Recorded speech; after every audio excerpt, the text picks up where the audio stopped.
Hi hello ನಮಸ್ಕಾರ ಸ್ನೇಹಿತರೆ. ಕೊನೆಗೂ ಇಲ್ಲಿ ಭಾರ್ಗವಿ ಚಾಲೆಂಜ್ ಹಾಕೋದ್ರ ಮುಖಾಂತರ ಜಗನ್ಗೆ, ಗಾಯತ್ರಿ ದೇವಿಗೆ ಹಾಗೆ ಬೃಂದಾಗೆ ಎಲ್ರಿಗೂ ಕೂಡ ತಿರುಗೇಟನ್ನು ಕೊಡ್ತಿದ್ದಾಳೆ. ಈ ಕಡೆ ಬೃಂದಾನೇ ಚಳ್ಳೆ ಹಣ್ಣನ್ನು ತಿನ್ನಿಸಿದ್ಲ ಅಥವಾ ಚಳ್ಳೆ ಹಣ್ಣನ್ನು ತಿನ್ನಿಸ್ಕೊಂಡ್ಲ, ಏನಾಯಿತು ಏನು ಕತೆ, ಇದು ಎಲ್ಲವನ್ನ ಕೂಡ ತಿಳ್ಕೋಬೇಕು ಅಂದರೆ ಈಗಲೇ ನಮ್ಮ ಈ ಚಾನಲ್ನ ಸಬ್ಸ್ಕ್ರೈಬ್ ಮಾಡಿ, ಹಾಗೆ ಈ ಒಂದು ವಿಡಿಯೋವನ್ನು ಪೂರ್ತಿಯಾಗಿ ನೋಡೋದನ್ನು ಯಾವುದೇ ಕಾರಣಕ್ಕೂ ಕೂಡ ಮರಿಬೇಡಿ. ಮನೆಯವರು ಎಲ್ಲರೂ ಕೂಡ ಖುಷಿಯಿಂದ ಸಮಯವನ್ನು ಕಳೀತಾ ಇರ್ತಾರೆ. ಅದೇ ಒಂದು ಸಮಯದಲ್ಲಿ ಆ ಕಡೆ ಬೃಂದ ಹತ್ರ ಗಾಯತ್ರಿ ದೇವಿ, ಭಾರ್ಗವಿ ಬದುಕಿದ್ದು ಸತ್ತಾಗಿರಬೇಕು, ನನಗೆ ಸಾವು ಬರಬೇಕು ಅಂತ ಅನ್ನಿಸ್ಬೇಕು, ಬೇಡ್ಕೋಬೇಕು, ಸಾವನ್ನು ಕೇಳ್ಕೋಬೇಕು ಅಂಥ ಪರಿಸ್ಥಿತಿಗೆ ಅವಳು ಜಾರಬೇಕು. ಆ ರೀತಿ ನೀನು ಮಾಡಿದ್ರೆ ನಿನಗೆ ನಾನು ಮೌಂಟೇನ್ ಹಿಲ್ಸ್ ಹತ್ರ ವಿಲ್ಲಾ ಕೊಡಿಸ್ತೀನಿ, ಹಾಗೆ ಹೀಗೆ ಅಂತ ಆಸೆನ ತೋರಿಸ್ತಾರೆ. ಈ ಕಡೆ ಬೃಂದಾಗಂತೂ ಫುಲ್ ಖುಷಿ ಆಗಿಬಿಡುತ್ತೆ. ಅಯ್ಯೋ ಅತ್ತೆ, ನನಗೇನು ಅದೆಲ್ಲ ಬೇಕಾಗಿಲ್ಲ, ಆದರೂ ಕೂಡ ನೀವು ಕೊಡ್ತೀನಿ ಅಂತ ಹೇಳಿದಾಗ ಬೇಡ ಅಂತ ಹೇಗೆ ಹೇಳಲಿ, ಅದೇ ಕಾರಣಕ್ಕೆ ನಾನು ತಗೋತೀನಿ ಅಷ್ಟೇ ಅತ್ತೆ, ನೀವೇನು ಯೋಚನೆ ಮಾಡಬೇಡಿ, ಆಲ್ರೆಡಿ ಎಲ್ಲ ಪ್ಲ್ಯಾನ್ ಕೂಡ ಸಿದ್ಧವಾಗಿದೆ, ಇನ್ನೇನು ಒಂದನೇ ಪ್ಲ್ಯಾನ್ ಎಕ್ಸಿಕ್ಯೂಟ್ ಆಗ್ತದೆ, ಆಲ್ರೆಡಿ ಆ ಒಂದು ಪ್ಲ್ಯಾನನ್ನು ಮಾಡಿದ್ದಾಗಿದೆ ಅಂತ ಹೇಳಿ ಬೃಂದ ಹೇಳಿದಾಗ ಏನದು ವಿಷಯ ಏನು ಅಂತ ಗಾಯತ್ರಿ ದೇವಿ ಕೇಳ್ತಾರೆ. ಅದೇನು ಅನ್ನೋದು ಇನ್ನು ಸ್ವಲ್ಪ ಹೊತ್ತಲ್ಲೇ ನಿಮಗೆ ಗೊತ್ತಾಗತ್ತೆ, ನೋಡ್ತಾ ಇರಿ ಅತ್ತೆ ಏನಾಗತ್ತೆ ಅಂತ. ಜಸ್ಟ್ ಭಾರ್ಗವಿ ಮಾತ್ರನೇ ಅಲ್ಲ, ಇಡೀ ಮನೆಯವರೇ ಮನೆಯಿಂದ ಆಚೆ ಹೋಗಬೇಕಾಗತ್ತೆ ಅಂತ ಹೇಳಿ ಬೃಂದ ಹೇಳಿದಾಗ ಗಾಯತ್ರಿ ದೇವಿಗೆ ಏನಿರಬಹುದು ಅಂತ ಅಚ್ಚರಿ ಆಗತ್ತೆ. ತದನಂತರ ಇತ್ತ ಕಡೆ ಮನೆಯವರು ಎಲ್ಲರೂ ಕೂಡ ಖುಷಿಯಿಂದ ತಿಂಡಿ ತಿಂತ ಮಾತಾಡೋ ಸಮಯಕ್ಕೆ ಮನೆಗೆ ಯಾರೋ ಬರ್ತಾರೆ. ಯಾರು ನೀವು, ಏನು ವಿಷಯ ಅಂದಾಗ ಈ ಮನೆಯನ್ನು ನೀವು ಖಾಲಿ ಮಾಡಬೇಕಾಗತ್ತೆ ಅಂತ ಹೇಳ್ತಾರೆ. ಮನೆ ಖಾಲಿ ಮಾಡಬೇಕಾ, ಇದು ನಮ್ಮ ಮನೆ, ನಾವ್ಯಾಕೆ ಖಾಲಿ ಮಾಡಬೇಕು ಅಂತ ನಿರ್ಮಲಾ ಪಾಟೀಲ್ ಕೇಳಿದಾಗ, ಇದು ಈಗ ನಿಮ್ಮ ಮನೆಯಾಗಿ ಉಳಿದಿಲ್ಲ, ಈ ಮನೆಯನ್ನು ಆಲ್ರೆಡಿ ನಮ್ಮ ಬಾಸ್ ಕೊಂಡ್ಕೊಂಡಿದ್ದಾರೆ, ಅಂದಮೇಲೆ ನಿಮಗೆ ಈ ಮನೆಯಲ್ಲಿರೋ ಅವಶ್ಯಕತೆನೇ ಇಲ್ಲ ಅಂದಾಗ ಏನು ಮಾತಾಡ್ತಿದ್ರ, ಇದು ನನ್ನ ಮನೆ, ಯಾರು ನನ್ನನ್ನು ಮನೆ ಬಿಟ್ಟು ಹೋಗು ಅನ್ನೋದಕ್ಕೆ ಅಂತ JP ಪಾಟೀಲ್ ಹೇಳ್ತಾರೆ. ನಿಮಗೆ ಒಳ್ಳೆ ಮಾತಲ್ಲಿ ಹೇಳಿದರೆ ಅರ್ಥ ಆಗಲ್ಲ ಅನಿಸುತ್ತೆ, ಹೇಳ್ತಿರೋದು ಅರ್ಥ ಆಗ್ತಿಲ್ವಾ, ನಿಮ್ಮ ಹೆಸರಲ್ಲೇ ಮನೆ ಇಲ್ಲ ಅಂದಮೇಲೆ ನೀವು ಹೇಗೆ ಈ ಮನೇಲಿರೋದಕ್ಕೆ ಅಧಿಕಾರ ಬರುತ್ತೆ, ಈ ಮನೆ ಇರೋದು ನಮ್ಮ ಬಾಸ್ ಹೆಸರಲ್ಲಿ ಅಂತ ಹೇಳಿ ತಮ್ಮ ಬಾಸನ್ನು ಕರೀತಾರೆ. ಆಗ ಅಲ್ಲಿಗೆ ಎಂಟ್ರಿ ಕೊಡೋದು ಜಗನ್ ಎಂಟ್ರಿ ಕೊಡ್ತಿದ್ದಾಗೆ ಇಡೀ ಮನೆಯವ್ರು ಎಲ್ಲರೂ ಕೂಡ ಶಾಕ್ ಆಗ್ತಿದ್ದಾರೆ.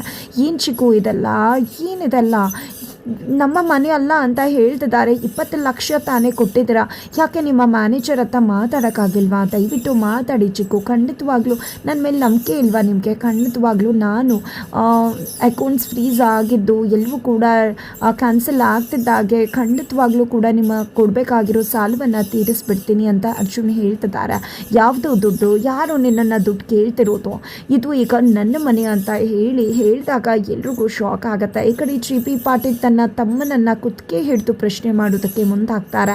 ಆಗ ಇಲ್ಲಿ ಭಾರ್ಗವಿ ಡಾಕ್ಯುಮೆಂಟ್ಸ್ ತಗೊಂಡು ನೋಡಿದಾಗ ಇಲ್ಲಿ ಆ ಇಡೀ ಆಸ್ತಿಯನ್ನು ಅವರು ಬರ್ಸ್ಕೊಂಡಿದ್ದಾರೆ ಅನ್ನೋ ವಿಷಯ ಭಾರ್ಗವಿಗೆ ಗೊತ್ತಾಗುತ್ತೆ. ಹಾಗಾಗಿ ಇವರು ನಮ್ಮ ಮನೆ ಆಸ್ತಿ ಎಲ್ಲವನ್ನ ಕೂಡ ಅವರ ಹೆಸರಿಗೆ ಮಾಡ್ಕೊಂಡಿದ್ದಾರೆ, ಫೋರ್ಜರಿ ಅಲ್ಲ, ಮೋಸ ಮಾಡಿ ಸೈನ್ ಹಾಕಿಸ್ಕೊಂಡಿದ್ದಾರೆ ಅಂತ ಹೇಳಿ ಭಾರ್ಗವಿ ತಮ್ಮ ಮನೆಯವ್ರಿಗೆ ಹೇಳಿದೆ ತಡ ಸಿಡಿದೇಳ್ತಾರೆ. ಮನೆಯವ್ರು ಎಲ್ಲರೂ ಕೂಡ ಎಂಥ ಕೆಲಸ ಮಾಡಿಬಿಟ್ಟೆ ನೀನು, ಯಾಕೆಂತ ಕೆಲಸ ಮಾಡಿದೆ ಅಂತ ಕೇಳ್ತಿದ್ರೆ ಎಲ್ಲರೂ ಕೂಡ ನನ್ನನ್ನು ಕಂಡು ಹಿಡಿಯೋದೆ JP ಪಾಟೀಲ್ ತಮ್ಮ ಅಂತ. ಈ ಮನೆಯಲ್ಲಿ ಎಲ್ಲರ ಪ್ರಯತ್ನ ಕೂಡ ಇರುತ್ತೆ, ಆದರೆ ಹೆಸರು ಬರೋದು ನಿನಗೆ ಮಾತ್ರನೇ. ನೀನು ಸಿಟಿಯ ಫೇಮಸ್ ಲಾಯರ್, ಆದರೆ ನಿನಗೇನು ಸಾಕ್ಷಿಗಳು ಬೇಕು ಅದು ಎಲ್ಲವನ್ನ ಕೂಡ ಪತ್ತೆ ಹಚ್ಚಿ ಹೊರಗಡೆಯಿಂದ ತೊಗೊಂಡು ಬರೋದು ನಾವು, ಆದರೆ ಅದನ್ನು ನೀನು ಕೋರ್ಟ್ಗೆ ಪ್ರೊಡ್ಯೂಸ್ ಮಾಡಿ ಹೆಸರು ಗಿಟ್ಟಿಸ್ಕೊಳ್ಳೋನು ನೀನು. ಎಲ್ಲರೂ ನಮ್ಮನ್ನ ಕೆಲ್ಸಕ್ಕೆ ಬಾರ್ದವರು ಅನ್ನೋ ರೀತಿಯಲ್ಲಿ ನೋಡ್ತಾರೆ. ನನಗೂ ಕೂಡ ಇದನ್ನೆಲ್ಲ ನೋಡಿ ಸಾಕಾಗೋಗಿತ್ತು. ನಾನು ಕೂಡ ಮೊದಲು ಅಣ್ಣನಿಂದನೇ ಅಲ್ಲ ಎಲ್ಲ ಅಂತ ಹೇಳಿ ನಂಬ್ಕೊಂಡು ದಡ್ಡನಾಗ್ಬಿಟ್ಟಿದೆ, ಆದರೆ ಆ ನಂತರ ಗೊತ್ತಾಯಿತು ನಾವು ಏನೇ ಮಾಡಿದ್ರು ನಮ್ಗೆ ಯಾವುದೇ ರೀತಿ ಬೆಲೆ ಇಲ್ಲ ಅಂತ. ಹಾಗಾಗಿ ನಾನು ಡಿಸೈಡ್ ಮಾಡಿಕೊಂಡೆ, ಹೇಗಾದರೂ ಮಾಡಿ ಇಡೀ ಆಸ್ತಿಯನ್ನು ನನ್ನ ಕೈವಶ ಮಾಡ್ಕೋಬೇಕು ಅಂತ. ಆದರೆ ಏನು ಮಾಡೋದು, ಸಮಯ ಬಂದಿರಲಿಲ್ಲ. ಆದರೆ ಯಾವಾಗ ಗಾಯತ್ರಿ ದೇವಿ ನಿನ್ನ ಬದುಕಲ್ಲಿ ಬಂದಿದ್ದಾರೆ, ನೀನು ನಿಜಕ್ಕೂ ಕೂಡ ಸಂಕಷ್ಟಕ್ಕೆ ಸಿಕ್ಕಾಕೊಂಡಿದ್ಯಾ ಅನ್ನೋ ವಿಷಯ ನನಗೆ ಗೊತ್ತಾಯಿತು, ಆಗಲೇ ತೀರ್ಮಾನ ಮಾಡಿಕೊಂಡೆ, ಇದೇ ಸರಿಯಾದ ಸಮಯ ನಾನು ಎಲ್ಲ ಆಸ್ತಿಯನ್ನು ನನ್ನ ಒಂದು ಕಪಿಮುಷ್ಟಿಗೆ ತಗೊಳ್ಳೋದಕ್ಕೆ ಅಂತ. ಹಾಗಾಗಿನೇ ನಾನು ಫಾರಿನ್ನಿಂದ ಇಲ್ಲಿ ತನಕ ಬಂದಿದ್ದು. ನೀನು ಅನ್ಕೊಂಡ್ಬಿಟ್ಯಾ ದುಡ್ಡು ಖರ್ಚು ಮಾಡಿಕೊಂಡು ನಿನ್ನನ್ನು ಕಾಪಾಡೋಕೆ ಅಂತ ಇಲ್ಲಿ ತನಕ ಬಂದೆ ಅಂತ, ಅದು ನಿನ್ನ ಭ್ರಮೆ ಅಷ್ಟೇ ಅಂತ ಹೇಳಿ ಜಗನ್ ಹೇಳ್ತಾರೆ. ಇಡೀ ಮನೆಯವರು ಶಾಕ್ ಆಗ್ತಾರೆ, ನಂಬಿಕೆ ದ್ರೋಹ ಮಾಡಿಬಿಟ್ರು ಅಂತ ಹೇಳಿ. ಅತ್ತ ಕಡೆ ಕಡೆ ಬೃಂದ ಪ್ಲ್ಯಾನ್ ಮಾಡಿಕೊಂಡು ಇಡೀ ಆಸ್ತಿಯನ್ನು ಅವ್ರ ಹೆಸರಿಗೆ ಬರೆಯೋ ಹಾಗೆ ಮಾಡಿ ನಂತರ ತನ್ನ ಹೆಸರಿಗೆ ಬರೆಸ್ಕೊಳ್ಳೋ ಒಂದು ಪ್ಲ್ಯಾನ್ಗೆ ಓಕೆ ಮಾಡಿರ್ತಾಳೆ ಇಲ್ಲಿ ಸಾಕ್ಷಿಯವ್ರ ಹತ್ರ. ಹಾಗಾಗಿ ಸಾಕ್ಷಿಯವ್ರ ಹತ್ರ ಬೃಂದ ಬಂದಿದ್ದೆ ಅತ್ತೆ ಈಗ ಹೇಗೂ ಕೂಡ ಎಲ್ಲ ವರ್ಕೌಟ್ ಆಗ್ತದೆ, ಎಲ್ಲ ಮನೆ ಬಿಟ್ಟು ಹೋಗ್ತಿದ್ದಾರೆ, ಯಾವ ರೀತಿಯಾಗಿ ಈ ಒಂದು ಡಾಕ್ಯುಮೆಂಟ್ಸ್ನ ಕ್ಯಾನ್ಸಲ್ ಮಾಡಬೇಕು ಹೇಳಿ, ನಂತರ ನೀವು ಇಡೀ ಆಸ್ತಿಯನ್ನು ನನ್ನ ಹೆಸರಿಗೆ ಬರ್ಕೊಡ್ಬೇಕಲ್ವಾ ಅಂತ ಹೇಳಿದಾಗ ನಗೋಕ್ಕೆ ಶುರು ಮಾಡ್ತಾರೆ ಸಾಕ್ಷಿಯವರು. ಏನು ಮಾತಾಡ್ತಿದ್ಯಾ ಬೃಂದ, ನಿನ್ನ ಹೆಸರಿಗೆ ಇಡೀ ಆಸ್ತಿ ಬರ್ಕೊಡೋದ, ತಲೆ ಕೆಟ್ಟಿದ್ಯಾ ನಿನಗೆ?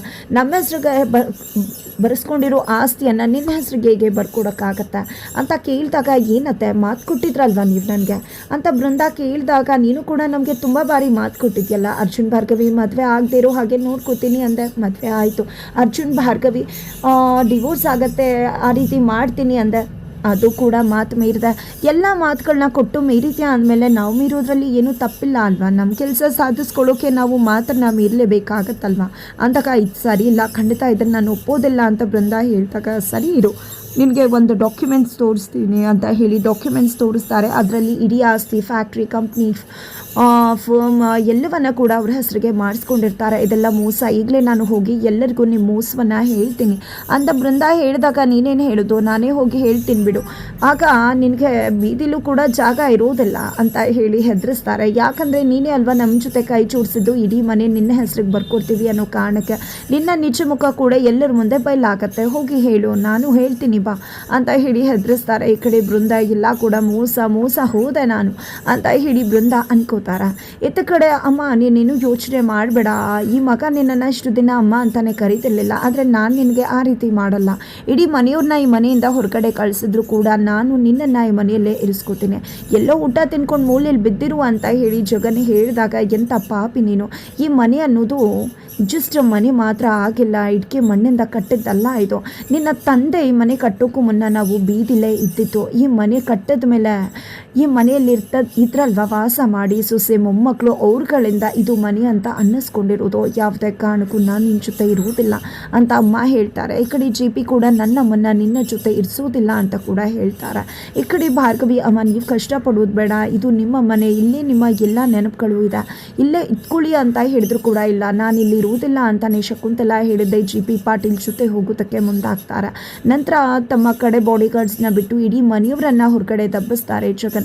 ಆಗ ಭಾರ್ಗವಿ ಬಂದಿದ್ದ, ನನ್ನ ಮಾವನ ಪರವಾಗಿ ಚಾಲೆಂಜ್ ಹಾಕ್ತಿದ್ದೀನಿ, ಇವತ್ತು ನಮ್ಮನ್ನೆಲ್ಲ ಹೊರಗಡೆ ದಬ್ತಾ ಇದ್ದೀರಾ ನೀವು, ಆದರೆ ಈ ಮನೆಯನ್ನು ಹೇಗೆ ಮತ್ತೆ ನನ್ನ ಮಾವಂಗೆ ಗಿಟ್ಟಿಸ್ಕೊಡ್ಬೇಕು ಅನ್ನೋದು ನನಗೆ ತುಂಬ ಚೆನ್ನಾಗಿ ಗೊತ್ತಿದೆ ಅಂತ ಹೇಳಿದೆ. ಇಲ್ಲಿ ಭಾರ್ಗವಿ ಚಾಲೆಂಜ್ ಮಾಡ್ತಿದ್ದಾರೆ. ತದನಂತರ ಈ ಕಡೆ ಎಲ್ಲರನ್ನೂ ಕೂಡ ಕರ್ಕೊಂಡು ಭಾರ್ಗವಿ ತನ್ನ ಮನೆಗೆ ಹೋಗ್ತಿದ್ದಾಳೆ. ಹಾಗಿದ್ರೆ ಅಲ್ಲೂ ಕೂಡ ಇಲ್ಲಿ ಜಿ ಪಿ ಪಾಟೀಲ್ ಅವ್ರಿಗೆ ಜಾಗ ಇರತ್ತಾ, ಅಥವಾ ಬೃಂದ ಬಂದು ಇನ್ನೇನೋ ಕುಹಕ ಮಾತಾಡಿ ಅವರನ್ನು ಹೊರಗಡೆ ದಬ್ತಾಳ? ಖಂಡಿತವಾಗ್ಲೂ ಅಲ್ಲಿ ಭಾರ್ಗವಿ ತನ್ನ ಮನೆಯಲ್ಲಿ ಜಾಗ ಕೊಟ್ಟು ಅವರನ್ನು ನಿಜಕ್ಕೂ ಕೂಡ ಆ ಮನೆಯಲ್ಲಿ ಕಂಫರ್ಟ್ ಫೀಲ್ ಮಾಡೋದಕ್ಕೆ ಖಂಡಿತ ಮುಂದಾಗ್ತಾಳೆ. ಬಟ್ ಹೇಗೆ ಅಂತ ತಿಳ್ಕೋಬೇಕು ಅಂದರೆ ಮುಂದಿನ ವೀಡಿಯೋಗೆ ವೇಟ್ ಮಾಡೋದನ್ನು ಮರಿಬೇಡಿ.